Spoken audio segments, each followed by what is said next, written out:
Hi everyone, you're watching the virtual amicus and I'm Jay Ludha. So today's topic for discussion would be on international wealth and succession and planning.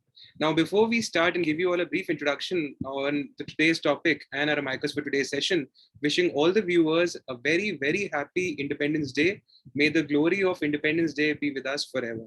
So now today's topic for discussion is on international wealth and succession planning. And today we have with us a very special speaker. In fact, he's joining us from Dubai. So today we are joined by Mr. Devvrat Periwal. And just to give you all a brief introduction about our amicus for today's session, Mr. Periwal is currently a senior associate at Anjarwala Collins and Hydermota based in Dubai, UAE. And prior to that, he worked as an associate at Desai and Divanji in Mumbai back in 2012 from 2014. And he's graduated from Government Law College, Mumbai. So thank you so much, Mr. Periwal, for taking our time on a weekend. I'm so sorry I ruined your Sunday evening plans, you know, but so nice of you to take out time on a subject that I have absolutely no clue about. So we've prepared a Q&A session on this very topic. Anything that you wish to say before we start with our segment? No, good to be here, having this session and discussion with you. And just so you don't feel bad, Sunday is actually my first working day. So it's your weekend that I'm spoiling. So thanks for this. Well, I stand corrected there. So I think we should start with our segment. Okay, let's quickly start with it. So, question number one, what exactly is international wealth and succession planning, and how does one plan, or who does one consult for the same? Over to you. Sure. So Jay, this is, as you would be aware, more and more people around the world are having assets not just in their home countries, but across the globe. Whether it's real estate or it's stock or even something like cryptocurrencies now. So what has become increasingly important is to consult the right individuals and the right firms and the right advisors to plan for your succession of those assets across wherever they may be located. So as an example, historically, you would have people who had assets just in India, and you could do will in India and just go through that process, and that will would cover your assets in India.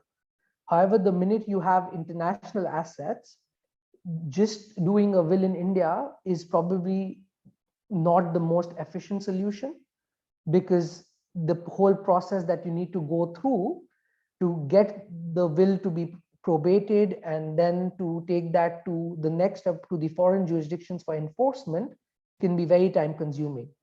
So a lot of the clients that we work with and people who come to us for this kind of work are people who have assets in multiple jurisdictions, and the solutions that you can offer them depend on the type of assets that are involved. It could be something as simple as doing a will in every country where you have assets, if it's possible, or going to the other end of the spectrum where you have a complex trust structure for nothing else but to plan for your family's future and to ensure that the assets are protected. And I think in the whole international wealth planning structure, what is very important is for people to come away from the stigma of that, oh, if you have an offshore trust or if you have a foreign trust, you're only doing it to not pay taxes or for tax avoidance or anything of that sort. That's not the intention. The intention, in most circumstances where we see clients coming to us, is for succession planning. And for succession planning, offshore trust structures are the more preferable route because they're tax neutral. That you're not paying double taxation. You'll pay taxes where the assets are based, but then you're not paying taxes at the trust structure level. Right? Now, in terms of who do you consult, that kind of varies depending on where the assets are located. So I've done succession planning for clients who have assets across 7-8 jurisdictions, right? And you would, depending on what those assets are, you would consult with lawyers in those jurisdictions. You would consult with tax advisors, because tax planning is important, because what you don't want to be doing is you put in place a succession plan whether it's a trust or a will, etc., but that actually has negative tax consequences. So as an example, if you look at the UK has inheritance tax, which is 40% of your net worth. So if a person just does a will in the UK and passes away, above a certain threshold, which is tax-free, everything else you're paying 40% tax on. Now, some clients are happy to have that and just do a will in place, but then the planning is around, does the person who's putting the will in place, their estate have enough cash to pay that inheritance tax? Because if you don't, then you're looking at potentially selling assets which may be undervalued at that time, or which is a distressed sale, which ends up resulting in not the appropriate benefit that you wanted to pass to your next generation being achieved. So I think when it comes to wealth and succession planning, whether it's domestic in India or internationally, the first and most important step for anyone who wants to do it is to have a list of assets ready. And it could be as small as just having one property and one bank account and some shares in companies, or as wide as having assets across multiple jurisdictions and multiple asset classes. Because the way you may treat those asset classes can vary. For example, if you look at cryptocurrencies in today's day, right? Now, it's very difficult if a person passes away without passing on the information about their username and password to get access to those cryptocurrencies, and that can be lost into the worldwide net. And then you suddenly, those assets are gone without anyone ever having them accessed. So that is the first step when it comes to wealth and succession planning internationally. Have a list of your assets ready. The next step is go speak to your trusted legal advisor, because they may not be the experts in this, but 100% they would know someone who does this and they can refer you to the right people. And then sit with your international wealth and succession planner, the lawyer who's handling it for you, to explain and understand what are your intentions. There may be that some assets you want to go to certain family members and the other to the others. So that once you understand what is the client's intentions, you can then put in place appropriate structures, keeping in mind that every structure has a different cost element to it, right? So a complex trust structure, while it provides a lot more benefits, it is costly. So the client's assets should be sufficient, and the client should be generating sufficient revenue from those assets to be able to cover that cost and more. Otherwise, it doesn't make sense if they're putting in place a succession plan for assets, but the assets actually losing value because you're paying cost. So those are some of the aspects when it comes to starting out with your international wealth and succession planning journey. There you go. So valuable insights coming in from our Micahs for today's session, that it's very important to all the viewers who are watching, prepare a detailed list of all your assets and then consult your concerned legal advisor. And that is how one should proceed. So going forward, next question, what are the laws governing the same? 1, 2, how does one build a career in this field? And 3, how did you land up in this field? Okay, so let me take 3 first as to how did I land up in this field. So it was, when I moved to Dubai from India, I joined the same firm that I'm with now in the corporate commercial space. And as part of that corporate commercial work that we were doing for our clients who own family businesses or are high net worth individuals who are in senior positions in big corporate organizations, what we realized is we were getting regular inquiries from them for the wealth and succession planning for what they'd already created, and to protect their assets and also to protect their businesses. So one of the things when it comes to succession planning, for business succession planning, you could have a number of structures, including one of the most basic, which is having a robust shareholders agreement in place. Because in most foreign jurisdictions which are common law governed, a shareholders agreement is binding on its shareholders and the company, and that can set out the roadmap for corporate governance and management of a business going forward. When, say, the founders or the current seniors in the business are no longer there, and their family members join the business. So you can regulate how a business is going to run. So that's the business succession planning. So we started off with business succession, and then through that, with our contacts and our clients who were coming to us for their own wealth succession, I kind of went into wealth and succession planning. Now, the laws governing it, so it's extremely wide. The base law around international wealth and succession planning is private international law, because it's the principles under private international law which governs what would be someone's considered as someone's domicile.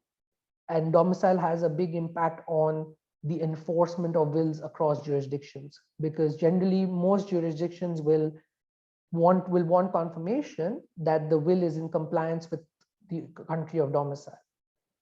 And for most people, your domicile will be the country where you're born, unless you have taken active steps to change your domicile to a domicile of choice. And it's not very easy. We've had cases where people who've lived outside their country of birth for even 20 plus years were deemed to be domiciled in their country of birth, because they still had, for example, a permanent place of residence in their home country. They had roots in their home country, and they did not specifically take steps to break that chain and change their domicile, right? And the reason domicile plays a second important role, and why private international law plays that role, is, for example, depending on your religion, there are certain forced heirship rules which may apply. So being in Dubai, we have a number of clients who are Muslim by faith. Now, for them in the UAE, they're not allowed to do a will, because they need to follow the principles of Sharia when it comes to succession. So because of that, if they're domiciled in a country like the UAE, or they're domiciled in India as well, which follows Mohammedan law and Sharia principles, they cannot do a will even if it's in a foreign jurisdiction. Whereas if it's a Muslim person who's domiciled in the UK, for example, or in a country like Kenya, where all religions have the right to give away their assets as they want, and there's no forced heirship rules, then they could do a will in any country, subject to obviously the local law provisions of that country, because those always supersede. So, like I said, private international law is the basis. In addition to that, then the laws that would apply depends from where the assets are based. Because in most circumstances, if you have real estate, the law where the real estate is based would apply. And in addition to that, depending on whether you have a will in every country, or you have a global will, which covers your assets in all countries, the laws that apply vary. Now, the other aspect to this is, if you have a trust structure in place for succession planning, then the laws primarily that would apply are the laws under which the trust has been set up. So then you need to be well versed with either those laws in that jurisdiction, or you appoint third-party counsel to provide advice on those specific aspects. So as an example, being based out of Dubai, we have clients from all across the world, right? Because we've got over 190 nationalities living in this country, in the UAE and in Dubai. So we've had cases where we've had clients with assets across the UK, African countries, European countries, etc. So you either appoint lawyers there, or based on our experience, we know what the principles are in those countries over time, and then you advise the client accordingly. So as an example, if you take Switzerland as a jurisdiction, now under Swiss law, you are not allowed to have a will just if you have a bank account. You need to have more significant assets, whether shares in a Swiss company or real estate, to have nexus to be able to do a Swiss will. So for Swiss assets, for example, you may do a will in your home country or somewhere else, and then through the Hague Convention rules and private international law, you go for enforcement of that will in Switzerland. Now, so that's as far as the governing laws around this and what are the laws which would apply when it comes, and it, like I said, it's a wide spectrum, and I would not say that I know the laws of all the jurisdictions where I've done it, but you learn over time and with experience as you deal with more jurisdictions and interact with lawyers in those jurisdictions, and you build your knowledge through that. Now, and that leads into how do you build a career in this? So you build a career. So first and foremost, it's important to kind of see what if there is a market for this. And luckily for people who are looking to enter into this field post COVID coming into this world, it's a very good time because the demand for private and wealth and succession planning has increased a lot because suddenly people have realized that something could happen to them at any point. So that conversation, which earlier was somewhat in under the carpet because no one wants to talk about their future death, has now come up into the open, and more we're seeing clients and we're having the interaction with other service providers in this field who feel the same, that clients are more and more becoming open to discussing this and wanting to actively plan for their succession, for their wealth and their businesses. So to build a career in this, one, obviously you need to have a basic understanding of private international law. And together with that, in whichever jurisdiction you're based, I think a good start would be to understand the laws of succession in that jurisdiction. So if you are based in India, it's important to understand the Indian Succession Act, the Hindu Succession Act, certain more principles of Mohammedan law, and also the Special Marriages Act, etc., because those also have cross implications. And then together with that, an understanding of land laws, for example, helps, because in most cases you'll have clients coming to you who have property. So to plan for the succession of property, it's important to understand what would be, for example, say the capital gains implications or the stamp duty implications. And that leads to the next topic, which is important to understand, which is the tax implications. Now, you don't need to be a tax expert, but you need to at least have a basic understanding of what are the potential taxes that may be applicable to a certain asset class, so that you can ask the right questions to a tax advisor on your client's behalf, right? Because in most cases, if a client's coming to you, they probably have their own personal tax advisor or accountants or financial advisors. So the client can always go to them for that advice, but you need to guide the client to make sure that they ask the right questions, because if you don't ask the right questions, you don't get the right answers, and then you don't end up planning correctly. Thank you so much there for your valuable insights, sir. Now that you've managed to build a successful career in this field, any books or any particular one book that you wish to recommend, or any literature or internships, because even law students are watching this.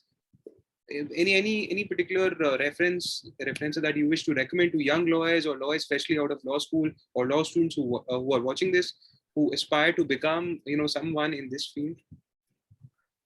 So look, Jay, I wouldn't say any specific book, because there are a number of books on private international law which are available across jurisdictions. So what I would say is pick up, if you are interested in this, do pick up a book on private international law, do understand the basic principles surrounding domicile, and how and when a domicile is determined, how to change it, principles surrounding enforcement of wills across different jurisdictions. Because a lot of times what we've seen as issues coming up is a client's done a will thinking it's only specific to a certain jurisdiction, but that's not how the will was drafted, and suddenly it was drafted as a global will, and then you have issues where they did a subsequent will in another country, and now you've got a conflict because the two wills provisions may be different. And generally under private international law, the will that was entered into subsequently supersedes the previous wills. So suddenly a will in a different jurisdiction, which was also drafted as a global will, is now covering the assets in the client's home country, which was not the intention.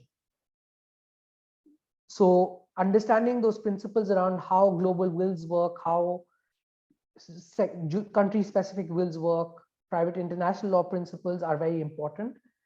In terms of internships, look, in today's day, I think a lot of the big law firms in India have private client teams, and internationally as well, you have specialist law firms with private client teams that are advising on these sort of matters. It's you can try and get an internship with them to work in this space. However, one thing which I will reiterate, because it's very, very important, whether it's an internship or any other, or you're working in this sector, one thing which is, it's important for all lawyers, but it is even more important for lawyers working in the wealth and succession planning space, is you need to be extremely confidential and maintain extreme confidentiality, because you will get to know the assets of some of big individuals who's discussing those may be great conversation over a drink with your friends and family, but you shouldn't be doing it because it's private, right? That's why it's called private international law. It's their private affairs. So don't discuss it with, maintain extreme confidentiality. And that is one of the main factors why getting internships in this space are very difficult, because as it tends to be, generally you would see it's senior lawyers who are dealing in this space, because clients trust them to maintain confidentiality, and clients would not generally be comfortable having, say, an intern sitting in for a meeting or working on a document. That's not to say you can't get an internship, but you need to be very careful on how you maintain confidentiality. And the second important thing is to have empathy and to understand and be a good listener to understand what the client wishes to achieve, because only when you understand the client's end goal can you provide them with a good succession plan, and don't try to instill on what your beliefs are or how you would do things. At the end of the day, it's the client's assets. Let them decide how they want to deal with it, and don't make that decision for them. You can always advise them, right, as to based on what you've seen in your experience, and we do it all the time. We tell clients that, look, this is the better route to deal with a certain situation, but leave the decision to them, right? Be an advisor to clients, not their decision maker. So to all the viewers who are watching, well, getting an internship might be a little tricky owing to the confidentiality aspect of it. But then obviously you can always try and get hold of one if you can. And otherwise there are references, there are different books that are available on succession law, as Mr. Periwal mentioned. So sir, lastly, how have your experiences been in Dubai so far? And any lessons that you've learned over the years in this field? And how has it helped in building your practice in this area of law? Sure. So thanks, Jess. So, like I mentioned when I started, that I moved to Dubai as a corporate commercial lawyer, because that's primarily what I was doing at Desai Divanji. Now, I still do practice corporate commercial, private equity, and M&A. But together with that, what I transitioned into is this private client space on international wealth and succession planning, because it was a natural transition when you're working with businesses on their transactions, that you help them protect it for future generations, especially when you're acting on transactions where, say, for example, a client has sold a business, right? And suddenly they've made X amount of money out of that sale. So to help them, guide them on that journey to protect that money and ensure that it's available to future generations. Now, in terms of my journey in Dubai, so I moved to Dubai in 2014. And I think most people who move to Dubai will tell you this. I moved with a 2-year plan, that I will do 2 years, get experience, and then move back to India or move somewhere else. Now it's been more than 7 years and I'm still here. And there are a few factors for this. So one is the move to Dubai is relatively easy if you get a job, because you don't need to give any bar exams. You can rely on your license to practice in your home country, whether it's England, India, or wherever else. So you can rely on that license to practice. And as long as the firm is willing to give you a job, they will get you your registration as a legal consultant. Now, so that makes it a lot easier as a jurisdiction to move to compared to whether it's Singapore, UK, Australia, US, or anywhere else, where you need to pass the bar, be locally qualified before you can start practicing. So that's one factor why Dubai is very attractive. And more we're seeing a lot of interest in people and lawyers coming from all over the world to move to Dubai because of that factor. Number two, being an Indian lawyer, the advantages are that India is not too far away. So if you feel that you're going to be away from family and it's going to be tougher, it's a lot easier because 2.5, 3 hours direct flights to a number of cities across India. And this obviously I'm saying pre-COVID, but that advantage is also there. In terms of, and the third, and I think the more important advantage with a place like Dubai, because it's a melting pot of people from all over the world, right? You interact with people from so many different cultures, which helps you grow as a lawyer as well as an individual and a person, because you start seeing things not from a narrow lens of an Indian lawyer who's working in an Indian law firm or a UK lawyer working in a UK law firm, but a international lawyer working in an international jurisdiction like Dubai, where you have clients from all different backgrounds of life, you have clients from all different countries, all different religions, and they all have their own nuances that you need to appreciate and understand. Now, the other advantage for me, because I joined so the firm I work with, right, they have an office in Dubai, but in addition to that, they have offices and affiliate offices across 16 countries in Africa. So a large majority of the work I do is on the African continent. And that in itself basically ensures that majority of, and I would say 90% of the work I do is cross-border, because either our client on the other side would not be based out of the UAE or Dubai. So that cross-border element also adds to your experience being widened and you having more knowledge across a number of jurisdictions.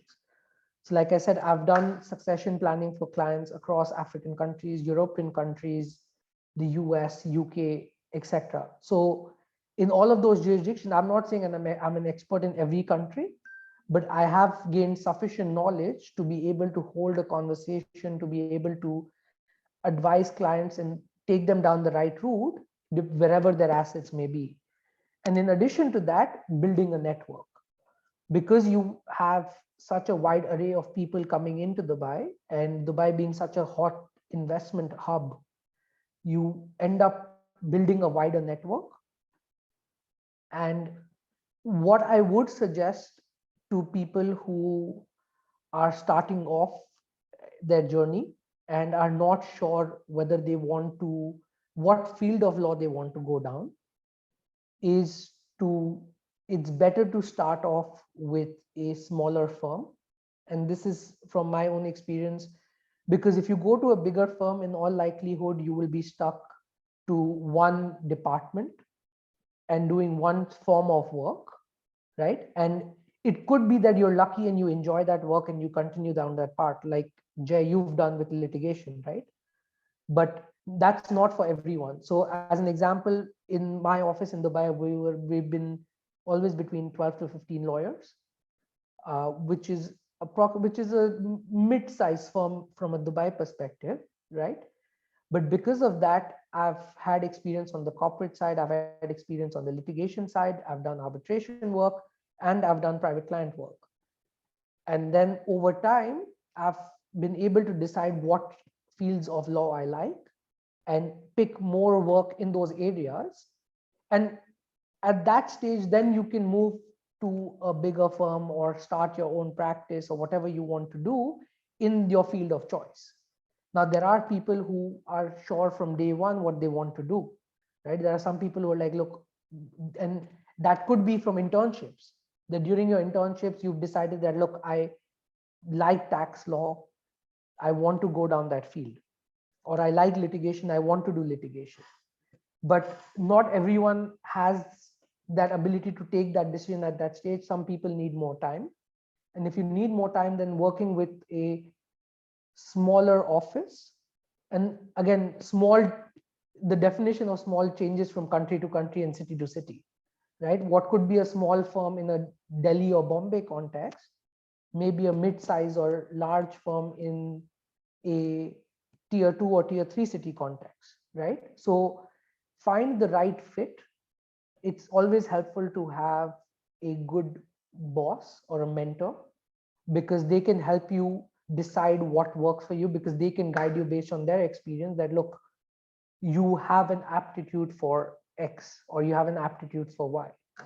So, and I've been very lucky to work with some really good seniors in my office as well, who have helped me throughout my journey to where I am today. And that is the balance, to be honest. So thank you so much there, sir, for your valuable insights. Well, at the end of this brilliant session, I can only say one thing, that I wish we had something like a virtual amicus when we were in law school, because we had absolutely no clue there's a field called international and wealth and succession planning that exists. There is a firm that specializes in it, and there are so many other firms, prestigious, young, and upcoming, that we would have known back then. So thank you so much, sir, for your valuable insights. And thank you for having me, Jay. It's been great speaking with you. And hopefully it's been a useful session for all your audience, and they take away something from this. Of course, I'm sure this will immensely benefit all our viewers who are watching this. So thank you so much. As far as the viewers are concerned, happy Independence Day once again. Stay tuned. Next episode is on its way. Thank you so much, sir, once again. And we hope to see you soon. So it's goodbye Thanks, for Jay. now. Thank you. Thank you. Thanks. Bye.